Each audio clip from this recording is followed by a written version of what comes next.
Mga kapuso, kahapon po nagpatuloy ang House Committee on Justice sa pagtalakay sa impeachment complaint laban kay Vice President Sara Duterte.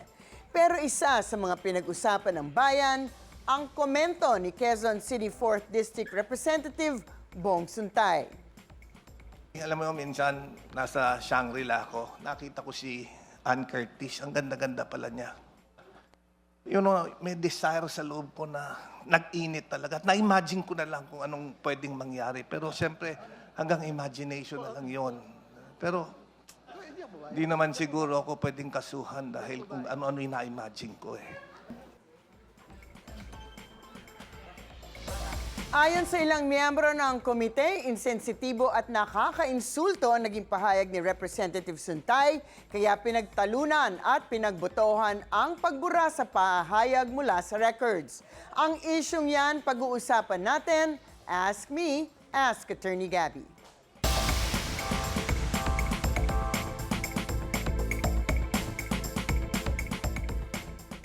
Attorney, ano ang sinasabi ng batas sa ganitong mga sensitibong pahayag, lalo na nga kung may nabanggit na pangalan? Well, unang-una, Happy Women's Month nga pala sa lahat ng kababaihan. Ang ganda ng pambunga, di ba, sa Women's Month. Of course, I'm sure may mga kababayan tayo, lalo na mga kalalakihan, sasabihin, bakit kayo nagagalit? Compliment yan. Yung sasabihan kayo ng, ang ganda-ganda mo pala, you know. May desire sa loob ko na nag-init talaga. Na-imagine ko na lang kung anong pwedeng mangyari. Ay, subukan nyo pong sabihin yan sa isang babae sa kalye, sa restaurant, at lalo na kung sa opisina, nako, sigurado kayong makakasuhan sa ilalim ng Republic Act 11313 o ang Safe Spaces Act or ang Bawal Bastos Law. Bawal kasi sa ilalim ng batas na to ang sinasabing conduct of sexual nature and other conduct based on sex na masasabing offensive at nakakasira sa dignidad ng isang tao, whether babae or lesbian or gay. Kasama rito, hindi lamang ang mga physical form ng sexual harassment, yung tinatawag yung pachancing halimbawa. Kasama rin ang paggawa ng tinatawag na misogynistic and sexist slurs.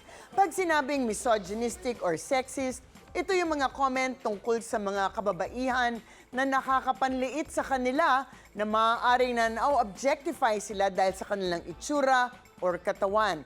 Lalo na nga kung ang deklarasyon ukol sa pagtingin sa isang babae ay hindi na ang kanyang personalidad o katauhan, pero bilang source of sexual stimulation para sa kalalakihan. So, krimen po ito sa ilalim ng Safe Spaces Act at mas mataas ang penalty kung ang offender ay isang government employee, lalo na kung official. At kung nasa Quezon City kayo, nako, malamang ay guilty din kayo sa ilalim ng Bawal Bastos Ordinance nito na harmonized ang mga provisions with the Safe Spaces Act. So we should expect na ang mga taga Quezon City, lalo na mga government employees at officials dito, ay mas maingat at maalam tungkol sa pagrespeto sa kababaihan dahil nga bawal ang bastos dito. Pero ang isa pang interesting twist na issue dito ay ang provision ng Constitution natin na nagsasabing walang liabilidad ang mga congressmen at senador natin para sa kahit na anong sabihin nila sa floor or sa mga debate o mga meeting sa Kongreso. Kahit na ito pa ay masasabi nating libelous, malicious o bastos. So hindi makakasuhan ng isang kongresista pag may masabi silang labag sa batas o ordinansa kung ito ay sa Congress na sabi. Bahagi ito na nasasabing parliamentary immunity nila. Pero maaari silang maparusahan o mahusgahan itong mga congressmen o senator natin na involved sa loob ng sarili nilang rules of procedure or ethics. At base sa sarili nilang rules, maaaring ma-reprimand, ma-suspend o ma-expel ang isang miyembro. Mabuti na lamang at na-expunge o natanggal sa records ang mga katagang nasambit na medyo bastos ang dating. So, please be careful at respetuhin natin ang kababaihan, di ba? Lalo na ngayon, Women's Month. Ang mga usaping batas, bibigyan po nating linaw para sa kapayapaan ng pag-iisip. Huwag magdalawang isip. Ask me. Ask Attorney Gabby. Ikaw, hindi ka pa nakasubscribe sa GMA Public Affairs YouTube channel? Bakit?